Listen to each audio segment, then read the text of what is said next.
नमस्कार. लक्षवेधीमध्ये आपल्या सगळ्यांचं स्वागत. मी प्रसाद काथे. शेतकऱ्यांच्या अनुषंगानं दोन महत्त्वाच्या घटना घडल्या आहेत. एक घटना दिल्लीच्या सीमेवरची आहे, दुसरी घटना महाराष्ट्रातली आहे. पहिल्यांदा महाराष्ट्रातल्या घटनेचा तपशील, तो म्हणजे केंद्रीय पथक पाहणीसाठी अवकाळीच्या संदर्भातल्या नुकसानीची माहिती घेण्यासाठी महाराष्ट्रात येऊ घातलंय. रविवारपासून त्यांचा हा दौरा सुरू होईल. मराठवाडा, विदर्भ अशा विविध भागांमध्ये ते पाहणी करतील. ही एक बातमी. दुसरी महत्त्वाची बातमी म्हणजे सिंघू बॉर्डरवर शेतकऱ्यांचं आंदोलन दिवसागणिक तापत चाललंय. यामध्ये एकानं स्वतःला गोळी घालून आत्महत्या केली. हे ज्या दिवशी घडलं त्याच्या थोडाच वेळ आधी आणि त्याच दिवशी सरळ सरळ न्यायालयानं या आंदोलनामध्ये हस्तक्षेप केला. न्यायालयानं सरकारला प्रकरणात हस्तक्षेप करत असताना असं स्पष्टपणे सांगितलं की जर लवकरात लवकर तोडगा काढायचा असेल तर समिती नेमा. काही जणांसाठी ही सरकारची कानउघाडणी होती, तर दुसऱ्या बाजूला न्यायालयानं अधिक स्पष्टपणे अशीही भूमिका घेतली की ज्यांनी कोणी सार्वजनिक वापराचा रस्ता अडवून ठेवलाय त्यांची नावं आम्हाला सांगा. थोडक्यात काय तर आंदोलनाच्या निमित्तानं सार्वजनिक मालमत्तेचं नुकसान आणि सार्वजनिक वापराच्या गोष्टींवर आणलेला दबाव याबाबत न्यायालयानं आपली भूमिका अत्यंत स्पष्ट केली आहे. पण हे सगळं घडत असताना या दोन्ही घटनांच्या केंद्रस्थानी आहे तो शेतकरी. आणि या शेतकऱ्याच्यासाठी खऱ्या अर्थानं कोण सक्रिय आहे हा प्रश्न उपस्थित राहतो. कारण महाराष्ट्रात अवकाळीची नुकसान भरपाई द्यायचा मुहूर्त 2 महिन्यांनी का केंद्रीय पथकाला पडावा? दुसऱ्या बाजूला 20 ते 21 दिवस उलटून गेल्यानंतरही केंद्राच्या विरोधात सुरू असलेल्या आंदोलनात तोडगा का निघू नये? या प्रमुख प्रश्नांसह आजची लक्षवेधी चर्चा. शेतकऱ्यांची चिंता कुणाला?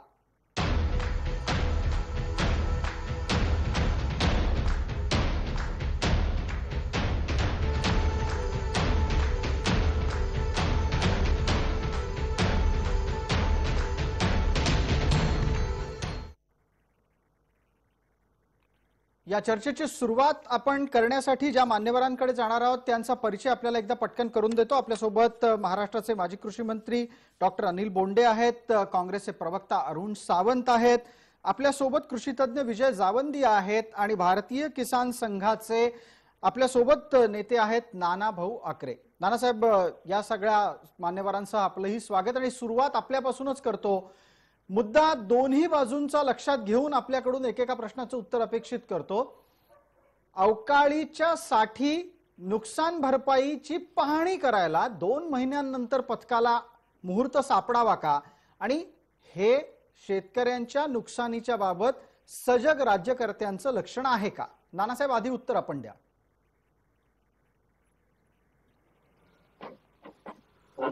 सजग राज्यकर्त्यांचं लक्षण आहे हे मान्य आहे, परंतु शेतकऱ्याला या सगळ्या प्रपंचातून काही मिळेल याबद्दल शंका आहे. अनेकदा केंद्राने असो किंवा राज्यांनी असो अनेक प्रकारच्या घोषणा केल्या, देखावे केले, सर्वेक्षण केले, पथकं पाठवले, परंतु शेवटच्या कास्तकाराच्या पदरी फारसं काही मिळालं आहे असं इतिहासात काही नोंद नाही आहे. आणि जी काय झाली आहे ते मोजक्या कास्तकारांच्या हातात मोजके पैसे मिळाले. त्यामुळे या सगळ्या प्रपंचामध्ये कास्तकार काही खूप बेनिफिशियल राहणार आहे, लाभार्थी राहणार आहे अशी आमची बिलकुल आशा नाही आणि अपेक्षाही नाही आहे. अशा पद्धतीचं सर्वेक्षण करणं हा एखाद वेळी पॉलिटिकल फार्स असू शकतो. त्यामुळे या पार्श्वभूमीवर तुम्ही जे त्याला जोडलं की 2 महिन्यानंतर, 2 महिन्याच्या अगोदरही केलं असतं तरी त्यातून काही फारसं निघालं नसतं. कारण येणाऱ्या पथकामध्ये प्रत्यक्ष शेती करणारे किती आहे, त्या शेतीची जाण असणारे किती आहे, दुःख जाणणारे किती आहे याची संख्या नगण्य असते. त्यांना काही फारसं देणं घेणं नाही आहे. असं माझं प्रांजळ भारतीय किसान संघाचं मत आहे. हाच प्रश्न मी अनिल बोंडेंसमोरही उपस्थित करतो. अवकाळी झाली कधी आणि केंद्रीय पथक येतंय कधी? राज्य सरकारचा अवकाळीच्या संदर्भात सुरुवातीपासून अतिशय मोठा गोंधळ होता. कारण की सर्व जिल्ह्यामधून आलेल्या आकड्यानुसार 115 लाख हेक्टरवर नुकसान झालं असा प्राथमिक अंदाज होता, आकडा होता. आणि ती गोष्ट खरी होती. आणि त्यासोबतच जेव्हा यांना मदत जाहीर करायची होती ती तर काही त्यांनी उद्धवजी ठाकरे बोलले त्याप्रमाणे 25,000 रुपये प्रति हेक्टर 50,000 रुपये प्रति हेक्टर तर दिलीच नाही. परंतु जेव्हा दिली तेव्हा त्यांनी फक्त 41 लाख हेक्टर वरची मदत दिली. म्हणजे स्वतःच त्यांनी 115 लाख हेक्टर वरून 41 लाख हेक्टर वर आले आणि ही आकडेवारी दुर्दैवाने त्यांनी शासनाला पाठवली नाही.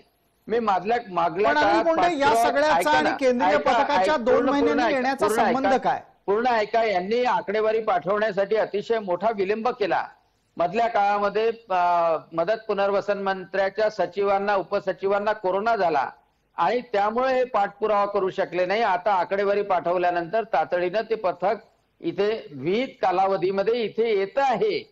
पण पथक येणं ही फॉर्मॅलिटी असते. मदत जी करायची असते ती राज्य सरकारने स्वतःच्या खिशातून करायची असते आणि ती केंद्र सरकारकडून त्यामधला परतावा घ्यायचा असतो. दुर्दैवाने राज्य सरकारने हे केलं नाही. फक्त बोट दाखवायचं की पथक आलं नाही आणि आणि शेतकऱ्याच्या जखमेवर मीठ चोळायचं एवढं. बोंडे साहेब, तुमच्याकडून अपेक्षित असंच उत्तर आलेलं आहे. त्याच्यावर स्वाभाविकरित्या प्रतिक्रिया घेणं भाग आहे. अरुण सावंत बोलणार आहेत. पहा, पहिली गोष्ट म्हणजे हे केंद्रामध्ये जे काही भारतीय जनता पार्टीचं सरकार बसलेलं आहे हे सरकार जनतेप्रती सजग नाहीये. हे त्यांच्या गेल्या 6 वर्षांच्या कार्यकाळात दिसून आलेलं आहे. गेले 2 महिने जवळजवळ शेतकरी, तुम्ही पंजाब घ्या, हरियाणा घ्या, राजस्थान घ्या, मध्य प्रदेश घ्या, गुजरात घ्या आणि आता महाराष्ट्राचा सुद्धा शेतकरी दिल्लीच्या 4ही बाजूंनी सिमेंटवरती ठाण मांडून बसलाय. का तर त्याच्या विरोधात जी काही भूमिका या केंद्र सरकारने घेतलेली आहे त्या भूमिकेला सर्व शेतकऱ्यांचा विरोध आहे. शेतकऱ्यांच्या विरोधी असलेली ही भूमिका आहे आणि म्हणूनच शेतीमध्ये राबणारा, काबाड कष्ट करणारा हा शेतकरी जो सर्वांना अन्न देतो, अन्नदाता म्हणून ओळखला जातो. सावंत साहेब, त्याच अन्नदात्याच्या बाबत राज्य सरकारच्या कडून केंद्रीय पथकाची मदत लवकर मिळावी, केंद्राची मदत लवकर मिळावी याच्यासाठी काय केलं गेलं ते सांगा. डॉक्टर बोंडेंनी मगाशी तपशीलवार माहिती दिलेली आहे की आपण केंद्राकडे मदत मागायलाच उशीर करतो. 2 महिने होऊन गेलेत अवकाळी होऊन. हा फक्त अनिल बोंडे म्हणजे सध्या विरोधकांच्या टीम मध्ये आहेत ते त्यांनी केलेला हा आरोप आहे. सध्या एकच यांनी सूत्र चालवलेलं आहे की फक्त आणि फक्त तुम्ही विरोधामध्ये बोलायचं. सरकारने कोणतीही चांगली गोष्ट केली तरी दुसऱ्या दिवशी टीव्ही चॅनेल्स वरती यांची सर्व मंडळी येऊन त्याच्या विरोधात काहीतरी बोलायचं आणि घोषणा द्यायच्या आणि जनतेचं चांगलं काहीच केलं नाही ना, फक्त स्थगिती देण्याचं कामच केलं. सरकारने जी काही भूमिका घ्यायची अरुण सावंत अजूनपर्यंत चांगलं काही केलं नाही. गेले होते तरी सुद्धा केंद्र सरकार अजूनपर्यंत फक्त उलट करण्याचं राज्यामधल्या शेतकऱ्यांकडे काय लक्ष देणार? 5,000 कोटी रुपये मातीत घालवायसाठी तुम्ही मेट्रोचा मार्ग तिथून आरेवरून कांजूर मार्गला आणि लोक. एक मिनिट बोंडे साहेब, आज आरेचा विषय नाहीये, शेतकऱ्यांचा विषय आहे. अरुण सावंत आणि अनिल बोंडेंचे मुद्दे पोहोचलेले आहेत. विजय सावंत यांच्याकडून एका गोष्टीचा खुलासा घेऊयात. विजयराव, ज्या वेळेला आपण राज्यकर्ते आणि विरोधक, सत्ताधारी आणि विरोधक अशा दोघांनाही संधी देतो त्यावेळेला त्यांची उत्तरं इतकी ठरलेली असतात की हे ज्या क्षणी सत्तेतले विरोधात जातात, विरोधातले सत्तेत येतात, एकमेकांची या आधीची दिलेली उत्तरं स्वीकारतात आणि तीच उत्तरं देत असतात. प्रत्यक्षात अवकाळीचा नुकसान भरपाईचा दौरा करण्यासाठी केंद्रीय पथक इतक्या उशिरानं यावं याचे तांत्रिक दोष काय असावेत? विजयराव. मी पहिले तर जे 20 शेतकरी दिल्लीच्या सीमेवर शेतकरी आंदोलनात मृत्युमुखी पडलेत, हार्ट अटॅकनी, थंडीनी, इतर कारणांनी, त्या सगळ्यांना पहिले श्रद्धांजली वाहतो, त्यांना आदरांजली देतो. मला असं वाटतं की भारतीय किसान संघांच्या आमच्या प्रतिनिधी आकरेजींनी फार छान मांडणी केलेली आहे. ती भाजपचे त्यांनी जर कान उघडणार नसतील तर भाजपला देवच वाचो, राम त्यांना सद्बुद्धी देवो असंच मी म्हणतो. पण आता जे पथक येतं आहे त्याला निश्चित उशीर झालेला आहे, पण तरीही मी या पथक येण्याचं स्वागत करीन. कारण नॅशनल डिझास्टर रिलीफ फंड मधनं पैसे मिळण्याकरता त्यांचं येणं आणि त्यांनी सर्वे करणं हे अत्यंत आवश्यक असतं. अवकाळी पावसाने जे नुकसान झालेलं आहे ते तर आहेच, पण कीटकांच्या म्हणजे पेस्ट अटॅकमुळे आणि इतर कारणांमुळे, नैसर्गिक कारणांमुळे जे नुकसान झालेलं आहे ते प्रचंड आहे. एकरी 1 क्विंटलही सोयाबीन पिकलेलं नाही आहे. कापसाचं पीक सेंद्रिय बोंडअळींनी पूर्णपणे गेलेलं आहे. शेतकऱ्यांनी कापूस उपटून त्याच्या जागी पराठी उपटून त्याच्या जागी हरभरा गहू पेरलेला आहे. आणि आता बातम्या येतात आहेत की या सगळ्या ढगाळ वातावरणामुळे आणि कुठे कुठे पाऊस पडल्यामुळे तुरीचं चांगलं आलेलं पीक सुद्धा जातं आहे. इतकंच नाही तर तुरीचे भाव 8,000 रुपये क्विंटलवर गेले होते. अनिल बोंडेंनी उत्तर द्यावं की तुरीची आयात केल्यामुळे, डाळीवरचा आयात कर 20% कमी केल्यामुळे तुरीचे भाव 8,000 रुपयाचे आजच 5,500 5,400 वर आलेले आहेत. नवीन तूर आल्यावर काय होईल? या सगळ्या नुकसानीचा झटका फक्त शेतकरी सहन करतो. आणि त्या पार्श्वभूमीवर हे जे पथक येत आहे यांनी या सगळ्याची दखल घ्यावी, नापिकीची दखल घ्यावी. तुमची भूमिका लक्षात आली. तुम्ही 2 मुद्दे मांडलेत. एक तर येणाऱ्या पथकाचं स्वागत केलं, कारण त्यानिमित्तानं शेतकऱ्याला मदत करण्याच्यासाठी काही ना काहीतरी हाती पडेल अशी तुमची अपेक्षा आहे. मला त्याचा धागा पकडून नानासाहेब आकरेंना एक प्रश्न विचारायचा आहे. नानासाहेब, आता शेतात असणार काय आहे? नुकसानीच्या पैकी किती गोष्टी उरल्या असतील? शेतकऱ्यानं त्याचं जगणं कायम ठेवण्याच्यासाठी आलेल्या आव्हानाचा मुकाबला करत नव्या जगण्याच्या दिशेनं पाऊल टाकलेलं आहे. जसं थोड्या वेळापूर्वी विजयराव म्हणाले, त्यांनी नवीन पिकं घेण्याच्यासाठी सुरुवात केली. आता नुकसानी मोजली कशी जाणार आहे? फार योग्य प्रश्न विचारला. माझी शेती अमरावती जिल्ह्यात चांदूर बाजारला हैदतपूर वडाळ्याला आहे. काल दिनांक 16 तारखेला माझे 2 लाखाचे संत्र मी 50,000 विकले. बाजारात 8 ते 10,000 रुपये टन संत्र्याला भाव आहे. जो नागपुरी संत्रा म्हणतो जगात प्रसिद्ध आहे असा उत्तम क्वालिटीचा संत्रा, त्याचा भाव 8 ते 10,000 रुपये प्रति टन असा बाजारात आहे, जो की 20 ते 25,000 रुपये प्रति टन अपेक्षित आहे. आता 1/3 काय 1/4 किमतीमध्ये आम्ही तो संत्रा विकला, त्यामुळे आम्ही अडचणीतच आहोत. मला स्वतःला त्याचा लागत खर्च 1 लाख रुपयाचा आलाय. अपेक्षा होती 2 लाख रुपये संत्र्याचे होतील. अपेक्षा काही गैर नाही. त्यामुळे संत्रा उत्पादक हा जो विदर्भाच्या 3-4 जिल्ह्यांमध्ये आहे, अमरावती, नागपूर, वर्धा आणि इतर जिल्ह्यात थोडाफार, हा अत्यंत निराशेच्या वातावरणात जगून राहिलेला आहे. आणि दुसरं जे पीक आता मान्यवर विजूभाऊंनी म्हटलं की तुरीचं पीक हाती आलं नसलं तरी बोंडअळीचा प्रादुर्भाव भरपूर आहे. तो किती आहे हे काळ सांगेल.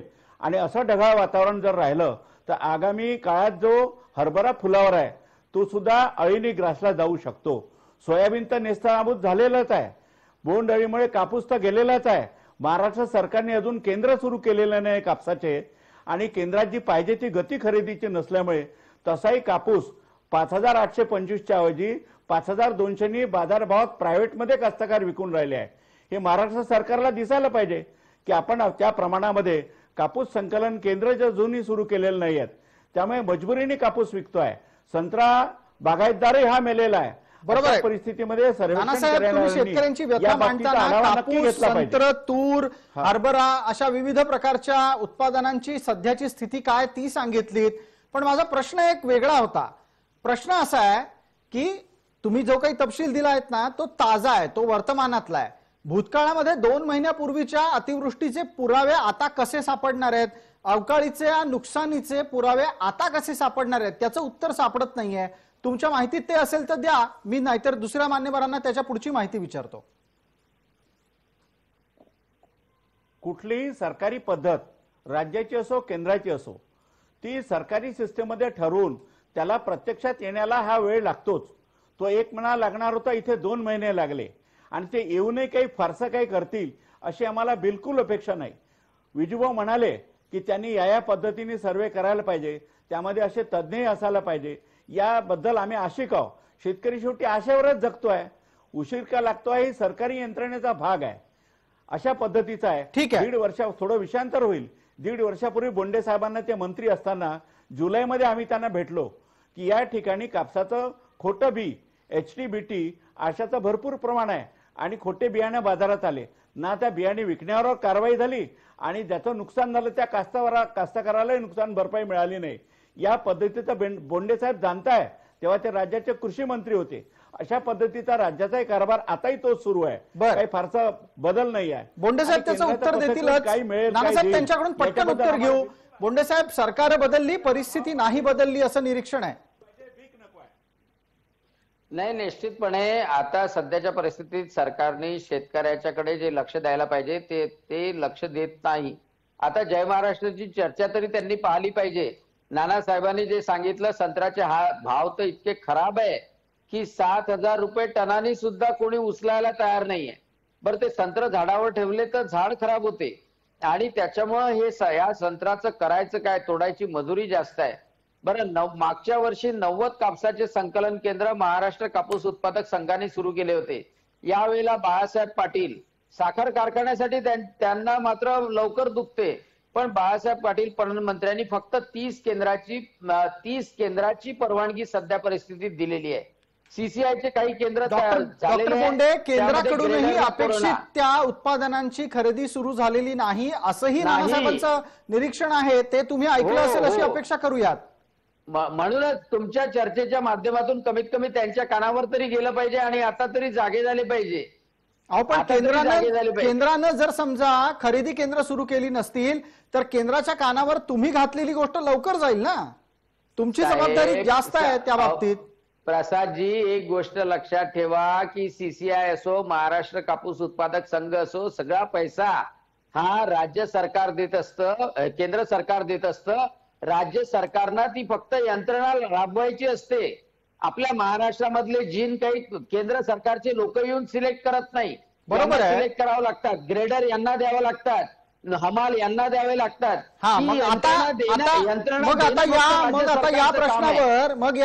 या प्रश्नावरच डॉक्टर बोंडे, नक्की कळीचा मुद्दा काय ते सांगा. राज्य सरकारकडे द्यायला पैसे नाहीत का द्यायला मनुष्यबळ नाही? पैसा नाही का मनुष्यबळ नाही राज्य सरकारकडे? नियोजन नाही, लक्ष द्यायला वेळ नाही. आणि शेतकऱ्याचा हा प्रश्न जो दरवर्षी असतो, दरवर्षी खरेदी करावी लागते. दरवर्षीच्या नियोजनाप्रमाणे साखर कारखान्याच्या बाबतीत हे होत नाही. नेमकं तुरीच्या बाबतीत, कापसाच्या बाबतीत, सोयाबीनच्या बाबतीत का होतं? यावेळेला का होत आहे? कारण का त्यांना या सोयाबीन आणि कापसाकडे, तुरीकडे, संत्राकडे लक्ष द्यायला वेळ नाही. ठीक आहे, दुर्दैवाने म्हणावं. डॉक्टर बोंडे, आपण अगदी ठासून सांगता आहात, शब्दांवर जोर देता आहात की त्यांच्याकडे अमुक उत्पादनांकडे लक्ष द्यायला वेळ नाही. अरुण सावंत, वेळ कोणी काढायचा? सरकारनेच काढला पाहिजे याच्याबद्दल विचारू का? परंतु देतो विजयराव, संधी देतो आपल्याला. 1 मिनिट. अरुण सावंत बोलतायत, एकदा आपण त्यांना संधी दिली आहे, ते बोलणं झाल्यावर मी तुमच्यापर्यंत येतो. विजयराव, अरुण सावंत आपण बोला. माजी मंत्री आहेत, मला त्यांना हे सांगायचं आहे की हे सरकार सध्या 3.5 वर्ष फक्त सरकारला शपथविधी घेतल्यानंतर 3.5 महिने झाले आणि त्याच्यानंतर या राज्यामध्ये किंवा या देशामध्ये करोनाची साथ आली तरी सुद्धा हे सरकार सर्व गोष्टींवरती जिथे जिथे महत्वाचं आहे आणि जिथे जिथे निर्णय पहिल्यांदा घेतले पाहिजे तिथे या सरकारने महत्वाचं नाही का? शेतकरी मेल्यानंतर महत्वाचं नाही का? अहो कोरोनाच्या काळामध्ये फक्त शेतकरी काम करत होता, फक्त शेतकरी काम करत होता. शेतकऱ्याकडे लक्ष देणं महत्वाचं नाही का? बाकीच्या गोष्टी कोणाच्या घरा पाडणं महत्वाचं आहे, कोणावर केसेस दाखल करणं महत्वाचं आहे. बाकीच्या सगळ्या गोष्टी तुम्हाला महत्वाच्या वाटतात आणि शेतकऱ्याची खरेदी करणं महत्वाचं नाही का? तुम्ही बोलले इथे बांधावर जाऊन 25,000 रुपये देतो, 25,000 रुपये देतो, ते देणं महत्वाचं नाही का? बोंडे साहेब, 1 मिनिट. तुमच्या या प्रश्नांना उत्तर मागू आपण. एकदा अरुण सावंतांना संधी दिली आहे, त्यांना पूर्ण करू द्या त्यांचं म्हणणं. अरुण सावंत साहेब, वेळेची मर्यादा आहे, 1 मिनिटामध्ये आपलं म्हणणं पूर्ण करा. मात्र आता मी प्रश्न विचारायला मध्ये एक संधी घेतो छोटीशी. किती काळ तुम्ही कोरोना आला म्हणून आम्ही काहीच करू शकलो नाही या प्रकारची भूमिका घेणार आहात? कोरोना एका जागी आहे, शेतकरी त्याच्या जागी आहे. कोरोना असताना सुद्धा शेतकऱ्याला मदत करणं शक्य होतं का नव्हतं? अरुणजी, कोरोना असं हे सरकार कधीच करत बसलेले नाही. कोरोना असताना सुद्धा अनेक गोष्टी सरकारने केलेल्या आहेत. शेतकऱ्यांचा अवकाळी जो पाऊस आला त्याच्याबद्दल सुद्धा तात्काळ मंत्रालयामध्ये बैठक लागल्या गेल्या. मुख्यमंत्र्यांनी तात्काळ आदेश दिले संबंधित जिल्हाधिकाऱ्यांना, संबंधित तहसीलदारांना की आपण जरी जास्तीत जास्त नुकसान झालेलं आहे त्यांनी नुसते व्हॉट्सअपवर फोटो जरी टाकले तरी त्या फोटोला दाद दिली गेली पाहिजे आणि त्याची नोंद घेतली पाहिजे असे आदेश तात्काळ दिले गेले होते. 3,000 रुपये देऊन शेतकऱ्याच्या हातात मध्ये काय बोलतो आपण? 3,000चा चेक दिला. आपण मध्ये आधी बोलणं बंद करा. अनिलजी, आपण एक मंत्री राहिलेला आहात, आपल्याला साधी ही गोष्ट माहित नाही. अरुणजी सावंत, तुम्ही विचारा मुख्यमंत्र्याला, जा तुम्ही काँग्रेसच्या मुख्यमंत्र्याला की तुम्ही बोललेले तुम्ही कान दुसऱ्याला ऐकताय म्हणून? जे काही बोलते ते ऐकण्याची थोडीशी हे ठेवावं. अरे ऐकायचं काय? तुम्ही चुकीचं जर बोलत असाल, शेतकऱ्यांसाठी खूप गोष्टी केल्या, तुम्ही कोणत्या जे गोष्टी बोलत केल्या ते एक सगळं गोष्ट सत्य तर होतं का? सांगा. अरे तुम्ही तुम्ही जे बोलत होता ते पोखरा सगळं बंद सत्य केला, होतं का? तुम्ही पोखरा बंद केला, अनिल बोंडे, तुम्ही शेतकऱ्याचे मंत्री ठिबक असताना काय सिंचन केले बंद लावले केले, नाही आणि आता मध्ये मध्ये बोलून तुम्ही तुम्ही मदत जनतेपर्यंत आमचा आवाज अर्धी दिली पोहोचू ती देत अर्धी नाहीये. अजूनपर्यंत पोहोचली नाही. दिवाळी शेतकऱ्याची काळी झाली, तुम्हाला काही वाटलं नाही. बोंडे तुम्ही साहेब एक सांगितलं मिनिट. गोडधोड करा, बोंडे रोषणाई साहेब करा. थांबा. आपण परत एकदा हस्तक्षेप केला त्याच्यामुळे अरुण सावंतांचं म्हणणं कदाचित अर्धं राहिलं असेल, पण एक मुद्दा मलाही त्यांच्याकडून जाणून घ्यायचा आहे. अरुण सावंत साहेब, यापूर्वी बांधावर जाऊन दिलेल्या आश्वासनाची पूर्तता किती वेळा राज्यात झाली? कारण नवं सरकार आल्यानंतर अवकाळी आणि इतर विविध प्रकारच्या नैसर्गिक आपत्तीला शेतकऱ्यांनी वारंवार तोंड दिलेलं आहे. तुमच्याकडे त्याचे आकडे असतील तर द्या. आपलं म्हणणं अगदी बरोबर आहे. आपण सर्वजण स्वतःच सांगता की सरकार आल्यानंतर अनेकदा अनेक नैसर्गिक संकट आली. मागच्या सरकारने तर काही केलंच नाही, परंतु इथे येऊन बोंबाबोंब मात्र ते करतायत. जे मागच्या वेळेस कृषी मंत्री होते ते आता धड बोलणं सुद्धा आमचं ऐकून घेत नाहीये आणि फक्त आरोपावर आरोप करतात. या सरकारने या सगळ्या परिस्थितीमध्ये सुद्धा बांधावर जाऊन शेतकऱ्यांची म्हणणं ऐकून घेतली. तेव्हा मुद्दाजी म्हणत होते शेतकऱ्याची थट्टा करता का 25,000 द्या म्हणून. विरोधी पक्षनेत्या सगळे विसरले का? काँग्रेसवाल्यांना विस्मरणाचा आधार झाला का? फोटो काढले त्यांनी. असे फोटो काढण्याचे धंदे या सरकारने कधी केले नाही. सावंत साहेब तुमच्या उत्तरातून मला प्रत्यक्षरित्या शेतकऱ्याच्या हातात काय पडलं याचं उत्तर सापडत नाही, त्याची माहिती येत नाही. बोंडे साहेब, तुम्ही बऱ्याचदा अरुण सावंत यांच्या मुद्द्याच्या दरम्यानच आपला म्हणणं मांडत होतात. एक संधी देतो पटकन. तुम्ही सांगा, बांधावर जाऊन दिलेली आश्वासनं पूर्ण न होण्यामागची खरी कारणं काय? तेच सावंत साहेबांना विस्मरणाचा आधार झाला का हे कळत नाही. अहो, मागच्या वेळेला देवेंद्र फडणवीस आणि काळजीभाऊ मुख्यमंत्री असताना 10,000 टाकले, 10,000 टाकले, 50,000 आणि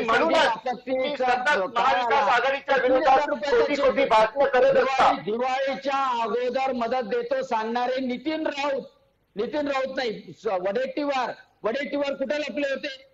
मुख्यमंत्र्यांनी सांगितलं गोडधोड करा, रोषणाई करा. अरे दिवाळीच्या दिवशी बेसन भाकर खावी लागली, दिवाळीच्या दिवशीपर्यंत मदत गेली नाही, अजूनपर्यंत शेतकऱ्याच्या खात्यापर्यंत मदत गेली नाही. काय सांगता ते शेतकऱ्यासाठी केलं म्हणून? अरे मला हे सांगा, शेतकऱ्याच्या सगळ्या योजना बंद पाडल्या, ठिबकचं असो, यांत्रिकीकरणाचं असो, पोखराचं असो, सगळं बंद पाडलं. हजारो कोटींचा भ्रष्टाचार केला तुम्ही. हा एक आता नवीनच आक्षेप आहे या निमित्ताने आलेला.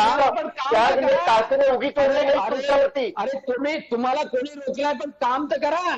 अरे शेतकऱ्याच्या खिशात तर पैसे गेले पाहिजे डायरेक्ट. त्याचं नशीब सरकार गेलेलं तुमचं म्हणून तुम्ही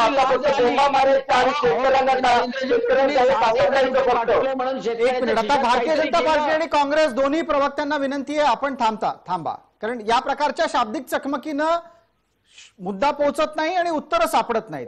मात्र मुद्द्यापासून पळ काढण्याचा उत्तम प्रयत्न होतो. तेव्हा कृपया अरुणजी आणि बोंडे साहेब, आपण दोघांनी थोडा वेळ थांबा. मला विजयराव जावंदे यांना एक प्रश्न विचारायचा आहे. विजयराव, या राजकीय शाब्दिक चकमकीच्या पलीकडे जाऊन मला एक मुद्दा आपल्याकडून जाणून घ्यायचा आहे की ज्या पद्धतीनं आणि ज्या पातळीवर शेतकऱ्यांच्या साठीची आश्वासनं दिली गेली, गेल्या नैसर्गिक आपत्तीतली किती आश्वासनं पूर्ण झाल्याचा तुमचा अनुभव आहे? अन्यथा यापूर्वी जेव्हा शेतकऱ्यांच्या प्रश्नावर आपण चर्चा केली तेव्हा शेतकऱ्या तुझं संकट तुझी जबाबदारी अशी भूमिका आपण घेतली होती. तीच परिस्थिती आजही कायम आहे का? बरोबर आहे, 100% तीच परिस्थिती आहे. सत्तेत नसताना जे बोलल्या जातं ते सत्तेत आल्यानंतर कधीच पाळल्या जात नाही, ही वस्तुस्थिती आहे.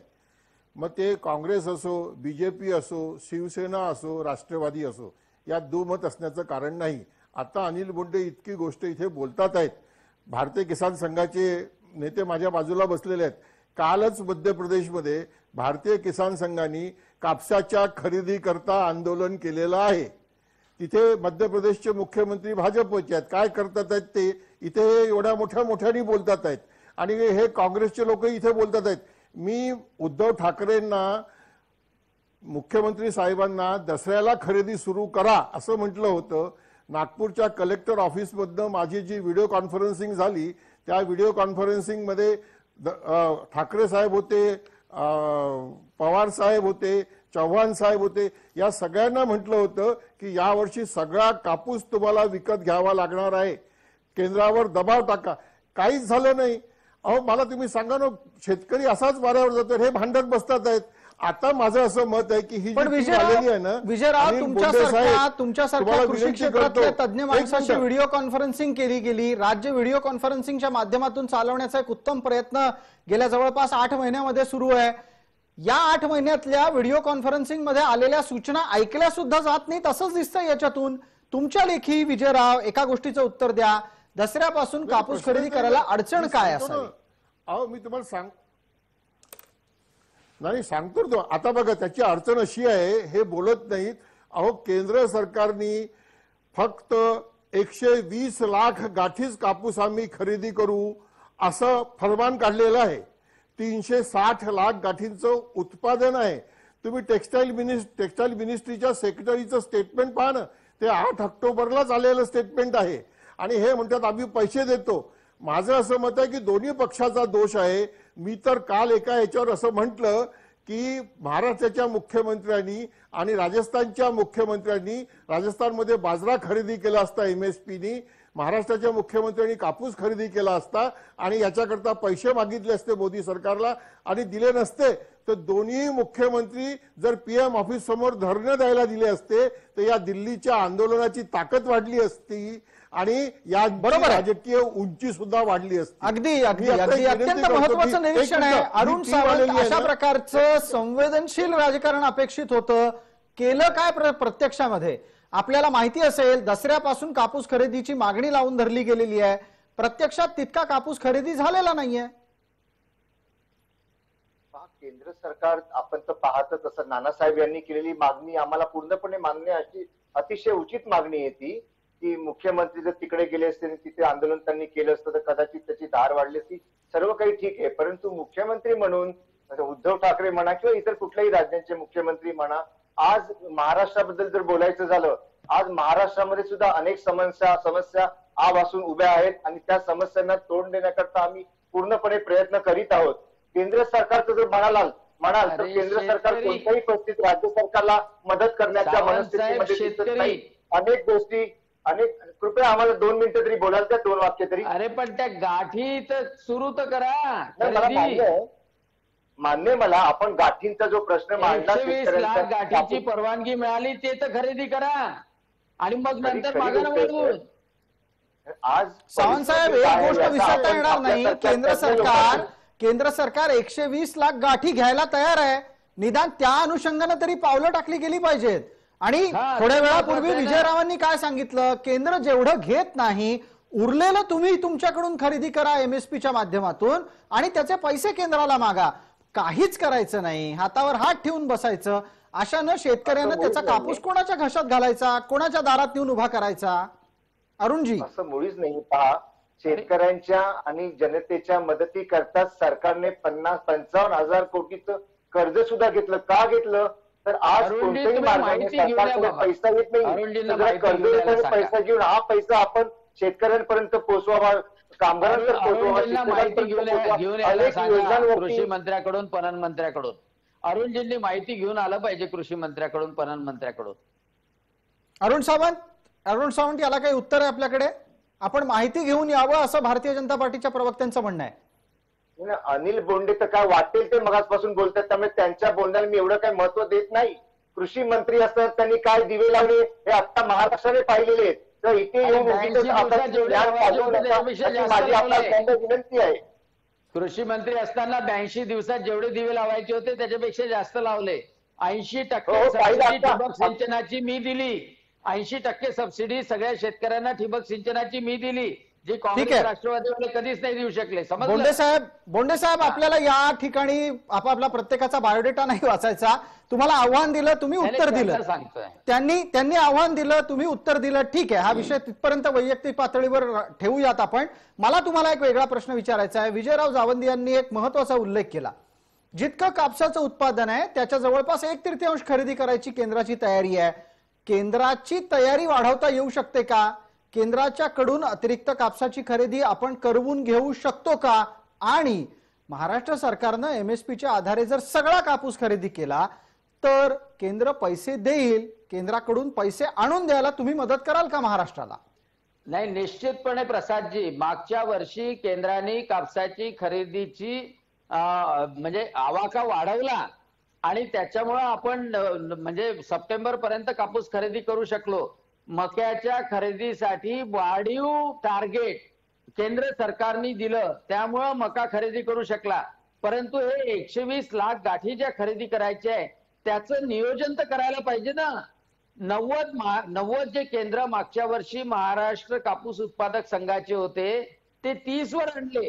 ग्रेडर सुद्धा नेमले नाही, त्याचे जीन सुद्धा सिलेक्ट केले नाही. हे मला म्हणायचं आहे की यांनी 120 लाख गाठी या 2 महिन्यात दसऱ्यापासून खरेदी करण्याचं नियोजन तरी लावलं का?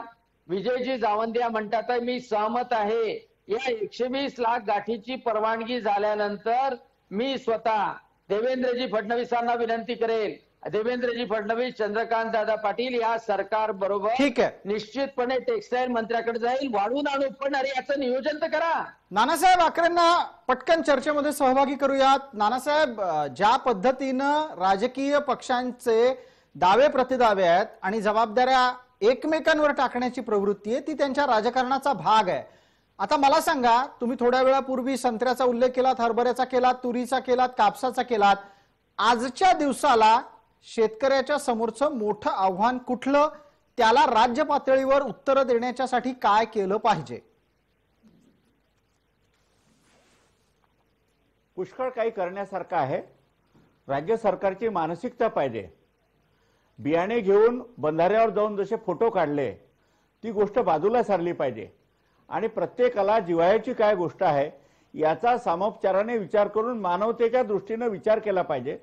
त्यासाठी पैसे उपलब्ध करून दिले पाहिजे. आज सगळ्यात पहिले जसं कापूस खरेदी केंद्र ते वाढवले पाहिजे. एक, तुरी येणार आहे 1.5 महिन्यानंतर बाजारात. तुरीचंही ऑनलाईन बुकिंग होत असते. ते सुरुवातीला सुरुवात करायलाच उशीर करतात, त्यामुळे कास्तकाराला घाई असते. तो बाजारात कमी भावात प्रायव्हेट व्यापाऱ्याला तुरी विकून टाकतो. तुरीच्या आगामी केंद्राची सूचना सुद्धा आणि त्याची कार्यवाही सुद्धा आतापासून करायला पाहिजे. त्याच्या पाठोपाठ हरभरा येणार आहे. हरभरा, गहू या सगळ्यांच्या बाबतीमध्ये त्यांनी खरेदीची ही पूर्ण योजना करायला पाहिजे. या सगळ्या ज्या ज्या गोष्टी एमएसपीच्या अंतर्गत येतात आणि आपण खरेदी करतो बाजार समितीच्या माध्यमातून, त्या सगळ्याची नियोजन पद्धतीने आतापासून त्यांनी कामाला लागलं पाहिजे. गेला अनुभव असा आहे की सुरुवातच उशिरा करतात. त्याचं ज्वलंत उदाहरण कापसाचं आहे. खरं, कापूस घरी पडला प्रत्येक शेतकऱ्याच्या घरी. तो रडकुंडीला आलाय. कापूस कास्तकार. जी परिस्थिती संत्र्याची झाली आहे की बेभाव झाले, क्वालिटीचा संत्रा सडतोय, तशीच परिस्थिती चांगला कापूस घरोघरी पडलेला आहे. आणि प्रायव्हेट व्यापारी आज 5,200ला तरी घेतो, उद्या तो 4-4.5 घेणार नाही. ही अवस्था आहे. त्याचा विचार राज्य सरकारने करायला पाहिजे. केंद्राकडून पैसे मागवले पाहिजे. आगामी थोडक्यात काय तर सक्रिय झालं पाहिजे. शेतकऱ्यांच्या उत्पादनाचा भाव मूल्य कमी होण्यापेक्षा ते टिकून राहील आणि वेळच्या वेळेला त्याची खरेदी होईल यासाठी राज्य सरकारनं पावलं टाकली पाहिजेत. राज्यातल्या शेतकऱ्याच्या या चर्चेच्या दरम्यान एक छोटासा जाहिरातीचा ब्रेक आपल्याला गरजेचा आहे. आपण एक छोटी जाहिरातीची विश्रांती घेऊ. लक्षवेधीच्या पुढच्या भागात परत येऊ आणि त्यावेळीची चर्चा ही सिंघू बॉर्डरवर जमलेल्या शेतकऱ्यांची आणि केंद्रातून आणल्या गेलेल्या 3 कायद्यांच्या अनुषंगानं करायची आहे. एक छोटी विश्रांती, लवकरच परत येतोय.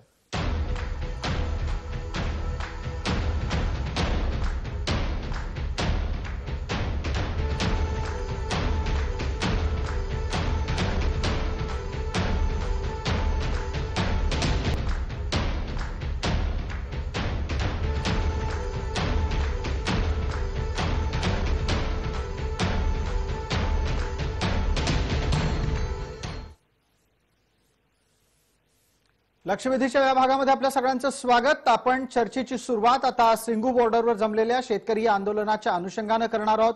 आपल्या सगळ्यांना याची कल्पना असेल की सिंघू बॉर्डरवर जमलेल्या शेतकऱ्यांच्या आंदोलनामध्ये एक विचित्र घटना घडली. तिथं एका शेतकऱ्यानं स्वतःला गोळी मारून आत्महत्या केली, जीव दिला. दुसऱ्या बाजूला एक आणखीन महत्वाची प्रशासकीय पातळीवरची घटना घडली, ती म्हणजे न्यायालयानं या आंदोलनात सरळ सरळ हस्तक्षेप केलाय. न्यायालयानं स्पष्टपणे हे सांगितलेलं आहे, एक, प्रश्न चर्चेनं आणि सर्व सहमतीनं सोडवला गेला पाहिजे. दोन, न्यायालयानं स्पष्टपणे केंद्राला सांगितलं की सार्वजनिक वापराच्या गोष्टींना कोणी अडवून ठेवत असेल तर असे कोण आहेत त्यांची नावं आम्हाला द्या, रस्ता अडवणाऱ्या शेतकरी संघटनांची नावं आम्हाला द्या, असं न्यायालय म्हणतंय. या अनुषंगाने आपण चर्चा सुरू करणार आहोत. केंद्रात चाललेलं शेतकऱ्यांचं आंदोलन चिघळतंय आणि ते लवकरात लवकर निर्णायक टप्प्यात येत नाहीये असं आता दिसतंय. पण त्या चर्चेच्या पूर्वी एक अत्यंत महत्वाचा मुद्दा उपस्थित करावा लागेल. तो असा आहे, महाराष्ट्रातले चिरपरिचित शेतकरी नेते राजू शेट्टी यांनी भारतीय किसान संघाला आव्हान दिलंय. नानासाहेब आकरे, हा प्रश्न थेट तुमच्यासाठी आहे. राजू शेट्टी असं म्हणतात की भारतीय किसान संघ हा राष्ट्रीय स्वयंसेवक संघ प्रणित शेतकरी आंदोलक असलेला संघ आहे. हा संघ काय करतोय? आत्ताच्या घडीला राष्ट्रीय पातळीवर शेतकऱ्यांचं आंदोलन पेटलेलं असताना भारतीय किसान संघाची भूमिका काय, असा सवाल राजू शेट्टी उपस्थित करतात. आणि परिणाम स्वरूप भारतीय किसान संघ काहीच करत नाही, लपून बसलाय, असं जणू काही त्यांना सुचवायचंय. त्याचं उत्तर आपण नानासाहेब द्यायला हवं. त्या निमित्तानं ही चर्चा आपण सुरू करतोय. हा प्रसादजी, सर्वप्रथम भारतीय किसान संघानेच या जे कृषी विधेयक आहे या संदर्भामध्ये भारत सरकारला जून महिन्याच्या शेवटच्या आठवड्यामध्ये भेटून यात काय सुधारणा पाहिजे या 4 सुधारणाच्या बाबतीमध्ये निवेदन दिलेलं आहे. केंद्र सरकार या बाबतीत गंभीर नाही असं म्हटल्यानंतर पहिलं आंदोलन 1 जुलै ते 15 ऑगस्ट असं 45 दिवस भारतीय किसान संघाने आंदोलन केलं. हा कोरोनाचा पिरियड होता, रस्त्यावर येण्याची आणि भीती होती, त्यामुळे आम्ही कास्तकारांचा जीव काही तिथं वेटीवर धरला नाही. आम्ही एक वेगळ्या प्रकारचं आंदोलन केलं. आम्ही 20,000 गावांमधून गाव समितीच्या माध्यमातून ईमेल तयार करून हा ईमेल भारताचे कृषी मंत्री आणि भारताचे प्रधानमंत्री यांना आम्ही पाठवला. त्याची संख्या आहे 20,000. विदर्भातली संख्या आहे 1500, जो माझा विदर्भ कार्यक्षेत्र आहे. त्याच्यामध्ये ज्या दुरुस्त्या आहेत 4 त्या केंद्र सरकारला सुचवल्या. राजू शेट्ट्यांना या बाबतीतली कल्पना नसावी की राजू शेट्ट्यांना एवढंच माहिती आहे की रस्त्यावर आलं, रस्ता रोको केला तरच आंदोलन होऊ शकते, हीच त्यांची भूमिका आहे आणि त्यांची कार्यपद्धती आहे. रस्ता रोखणे ही भारतीय किसान संघाची पद्धत नाही. रस्त्यावर दूध फेकणे, भाजीपाला फेकणे ही आपली भारतीय संस्कृती नाही आहे. जी त्यांचा कार्यक्रम जिथून सुरू होतो शेट्टी साहेबांचा, त्यांना वैयक्तिक माझं हे उत्तर आहे. त्यामुळे सर्वप्रथम भारतामध्ये आंदोलन जे केलं ते भारतीय किसान संघाने केलं, या सायलेंट पद्धतीने केलं. देशभर कोरोनाचा प्रसार हा जुलै ऑगस्ट मध्ये भरपूर होता.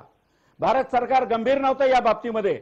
आज जे भारत सरकार जमिनीवर उतरून चर्चा करायला लागलाय त्या गोष्टीमध्ये या सगळ्या दुरुस्तीचा अंतर्भाव केलेला आहे.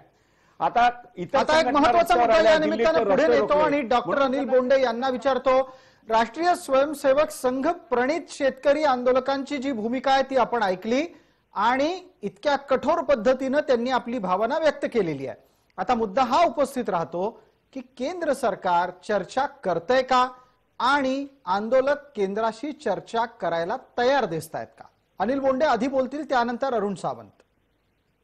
केंद्र सरकारने पहिल्या दिवसापासून सांगितलं की चर्चेची द्वारं उघडी आहेत आणि साधारणतः 5 फेऱ्या चर्चेच्या झाल्या. गृहमंत्र्यांसोबत सुद्धा शेतकऱ्यांची चर्चा झाली आणि आता सुद्धा कृषी मंत्री नरेंद्र सिंग तोमर यांनी सांगितलं की आम्ही सर्व मुद्द्यावर म्हणजे या कायद्याच्या प्रत्येक सेक्शनवर आम्ही चर्चा करायला तयार आहे.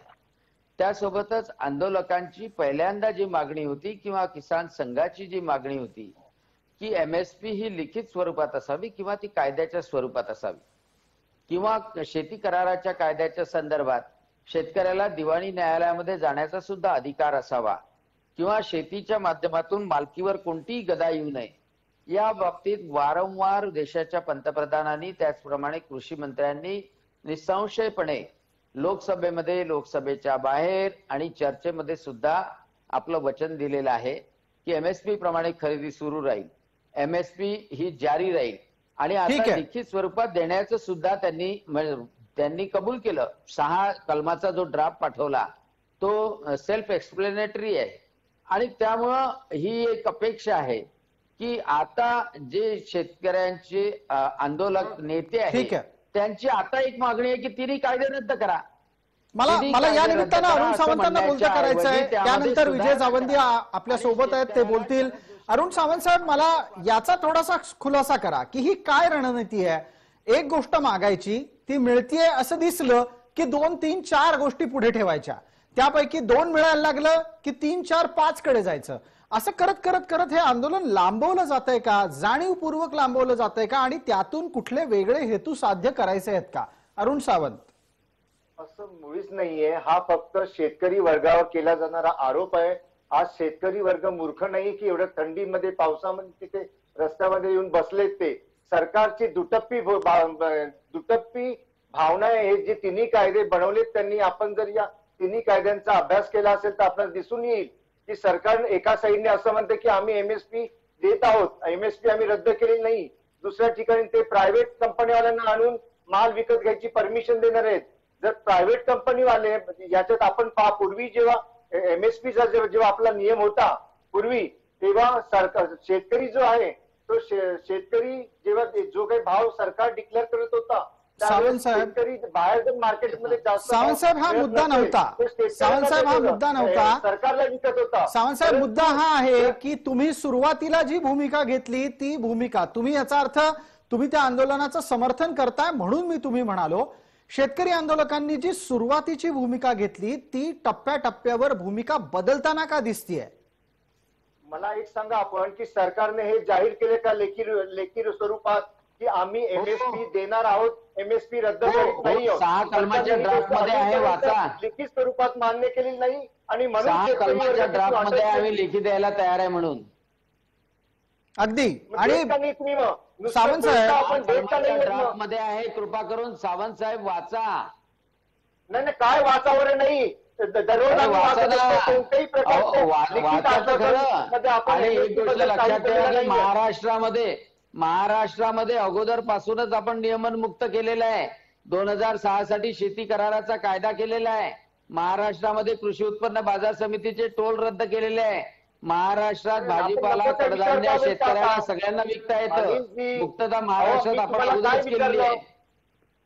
अरुण सावंत साहेब, मला वाटतं या निमित्तानं काँग्रेसनं आपली भूमिका पुन्हा तपासण्याची गरज नाहीये का? अरुण सावंत, काँग्रेसनं आपली भूमिका पुन्हा एकदा तपासण्याची गरज याच्यासाठी आहे कारण एक, महाराष्ट्रासारख्या अत्यंत प्रगतिशील राज्यामधल्या कृषी धोरणांचा अभ्यास काँग्रेसच्या नेत्यांचा कदाचित कमी पडतोय, आणि दुसरी गोष्ट, राष्ट्रीय पातळीवर तुम्ही या आधीच्या निवडणुकीला सामोरं जात असताना याच कृषी धोरणाचा पुरस्कार करत होतात. आता आंदोलन सुरू झालंय, ते आंदोलन तुमच्या वैचारिक दृष्ट्या विरोधकांच्या विरोधातलं आहे म्हणून तुम्ही त्याच्या समर्थनात उतरताना दिसताय. सावंत साहेब, नाही, मुळीच नाही. आपण काँग्रेस शेतकऱ्याच्या खांद्यावर बंदूक ठेवून स्वतःची समर्थन केलं होतं. त्यावेळेस या सरकारने जे काही 3 खांद्यावर बंदूक ठेवून स्वतःची एक मिनिट बोंडे साहेब, जरा सावंत साहेबांना त्यांचं म्हणणं पूर्ण करू द्या. बोंडे साहेब 1 मिनिट. सावंत साहेबांना आपण वेळ दिलाय. सावंतजी बोला. सरकार एमएसपी बाबत स्वतःचे हात वर करू इच्छित आहे. एमएसपी ची जी काही रक्कम आहे, सरकारला जो काही भुर्दंड व्हायचा तोच भुर्दंड सरकार घेऊ इच्छित नाहीये आणि म्हणून छुपा एमएसपी रद्द करून त्यांनी प्रायव्हेट कंपनीवाल्यांना प्रोत्साहन दिलेलं आहे आणि त्यांनी प्रायव्हेट कंपन्या सुद्धा माल विकत. पण मग सावंत साहेब, माझा एक प्रश्न आहे. सावंत साहेब, माझा एक प्रश्न आहे. एमएसपी बाबत, अर्थात हमी भाव, मराठी मधला शब्द, या हमी भावाबाबत तुम्ही इतके संवेदनशील आहात, तर तुमचं सरकार असताना का हमी भावाचा कायदा नाही आला? आमच्या सरकारने हमी भावाचा कायदा जर आणला नाही असं आपण म्हणत आहात. हमी भाव रद्द केला होता का आमच्या सरकारने, ते जर आपण मला सांगा. रद्द केला? अहो, इथे तरी आपण कृषी मंत्रीत आपल्याला अजून हमी भावाचा कायदा महाराष्ट्रात देवेंद्र फडणवीसांनी आणला होता तर काँग्रेसनं विरोध केला होता. आपण केंद्राच्या 3 विधेयकांबद्दल सावंत साहेब, जरा पुन्हा एक वेळा चेक करा. महाराष्ट्रात कोंडेजी, जेव्हा मला आपण देवेंद्र एका प्रश्नाचं फडणवीसांनी उत्तर द्यावं. कायदा आणला होता तेव्हा तुम्ही विरोध एक केला मिनिट होता. बोंडे साहेब एक मिनिट. त्यांनी उत्तर देताना काही प्रश्न तुम्हाला थेट विचारलेले आहेत, ते तुमच्यापर्यंत पोहोचलेले दिसत नाहीयेत. एक मिनिट त्यांचे प्रश्न ऐकूयात. आपल्याला सावंत साहेब 1 मिनिटाचा वेळ आहे, पटकन आपले 2 प्रश्न मांडा. अनिल बोंडेजी, आपण मला या प्रश्नाचं उत्तर द्यावं की सरकार स्वतःचे हात वर का करू पाहत आहे हमी भावाच्या स्वरूपामध्ये? हमी भाव आम्ही रद्द करीत नाही आहोत. एमएसपी जसाच्या तसाच राहील. कोणत्याही परिस्थितीमध्ये ज्या बाजारपेठा आहेत जिथे शेतकरी पूर्वी जाऊन माल विकत होता सरकारकडे, त्या आम्ही रद्द करणार नाही. हे आपण लेखी द्यायला का घाबरता?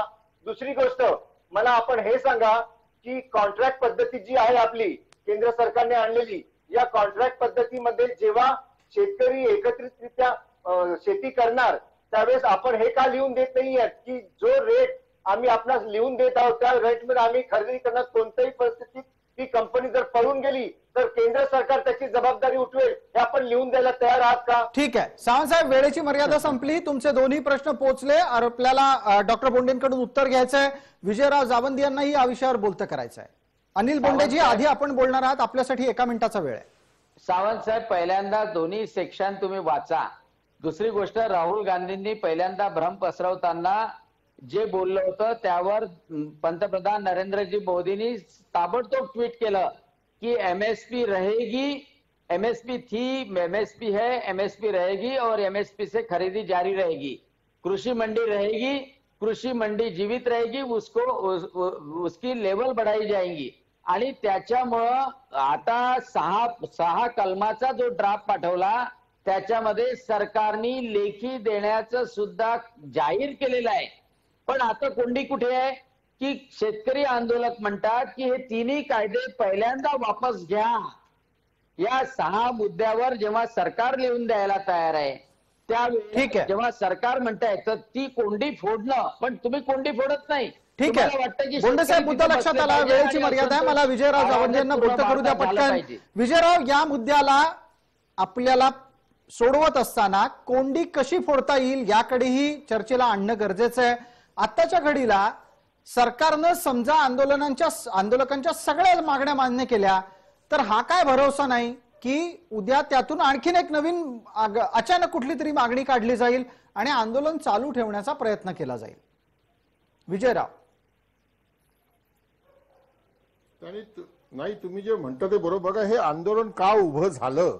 हे काही आंदोलन आता उभं नाही झालं. हे आंदोलन त्यांनी 2 महिने रेल रोको केला होता पंजाबमध्ये. सतत रेल रोको सुरू होता आणि त्या दबावामध्ये हे सांगितलं जात आहे की एमएसपी रहेगी, एमएसपी थी, एमएसपी रहेगी, एमएसपीची खरेदी केली. काल स्मृती इराणींनी सांगितलं की आम्ही इतक्या लाख क्विंटलची खरेदी केली, मागच्या वर्षीपेक्षा 20% जास्त खरेदी केली. ही बघा, हे फक्त गहू आणि धानाचं नाही आहे. मी तुमच्या माध्यमातून अनिल बोंडेंना सुद्धा हा प्रश्न टाकतो, याचं उत्तर हे भाजपचे नेते का देत नाही? हे काही फक्त पंजाबचं आंदोलन नाही आहे. हे आकड्यांनी सिद्ध करून दिलं की त्यांनी सुद्धा एमएसपीची मागणी केली, एमएसपीच्या खरेदीची मागणी केली, भारतीय किसान संघाच्या भूमिकेची मागणी केली. मग हे सिक्किस्तानाचं आंदोलन आहे असं नाही आहे. मला अशी माहिती मिळालेली आहे, परवा गृहमंत्र्यांशी चर्चा करताना पंजाबच्या एका शेतकरी नेत्यानं असं म्हटलं की आम्हाला फक्त गव्हाच्या धानाची एमएसपी नको, आम्हाला 24 क्रॉपचे एमएसपीचं संरक्षण पाहिजे. त्याच्यावर गृहमंत्र्यांनी उत्तर असं दिलं की मग सगळा शेतमाल विकत घेण्याकरता 15 लाख कोटी रुपये लागतील. अगदी बरोबर आहे. 17 लाखाचा आकडा पण समोर आलेला आहे आणि हे कोणत्याही परिस्थितीमध्ये इतक्या मोठ्या प्रमाणात देशाच्या उत्पन्नाचा खर्च एमएसपी साठी होऊ शकत नाही. हे तुम्ही म्हणताय ते एकदम बरोबर आहे आणि अशाच पद्धतीनं सगळा कृषी माल केंद्राच्याच खिशात घालणं, परिणाम स्वरूप आपल्या बजेट मधला एक खूप मोठा आकडा, खूप मोठी रक्कम एमएसपी वर खर्च करायला लावणं, यामध्ये या देशाचं आर्थिक गणित बिघडवण्याचा डाव आहे का, असाही प्रश्न मला आपल्याला विचारायचा आहे विजयराव. आणि त्यावर नानासाहेब आकरेंनाही बोलतं करायचंय. मला त्याचं नाही, त्याला तेच उत्तर देतोय मी. प्रसाद, त्या शेतकरी नेत्यांनी उत्तर दिलं की तुम्ही 15 लाख कोटीचा आकडा सांगून तुम्ही आम्हाला दिग्भ्रमित का करतात? तुम्ही 15 लाख कोटी रुपयामध्ये आमचा शेतमाल विकत घ्याल आणि मग तो शेतमाल तुम्ही बाजारात विकाल आणि या प्रोसेसमध्ये तुम्हाला 1 लाख 2 लाख कोटीचा तोटा होऊ शकतो.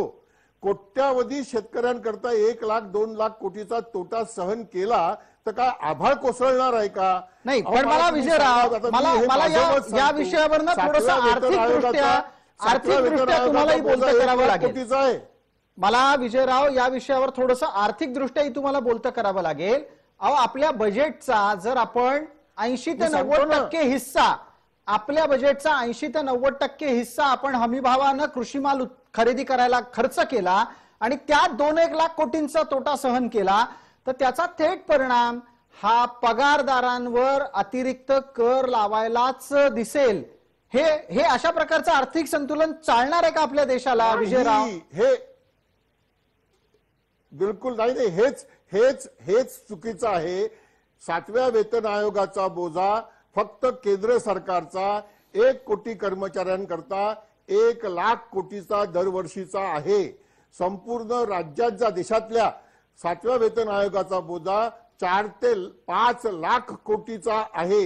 आणि 5व्या 6व्या आणि 7व्या वेतन आयोगामध्ये आमदार खासदारांचे पगार वाढवल्यामुळे, या देशामध्ये FDI आल्यामुळे जी गॅप वाढलेली आहे गाव आणि शहराची, तो खरा भांडणाचा मुद्दा आहे आणि तो मॉनेटरी पॉलिसीनीच दुरुस्त होऊ शकतो. ठीक आहे. आपण नानासाहेब त्याच्याकडे आकरे दुर्लक्ष करतो आकरे आहोत. आपल्या सोबत आज आहेत. जगाच्या नानासाहेबांना मी बाजारात बोलतं करतो आता या कोणताही- मुद्द्यावर.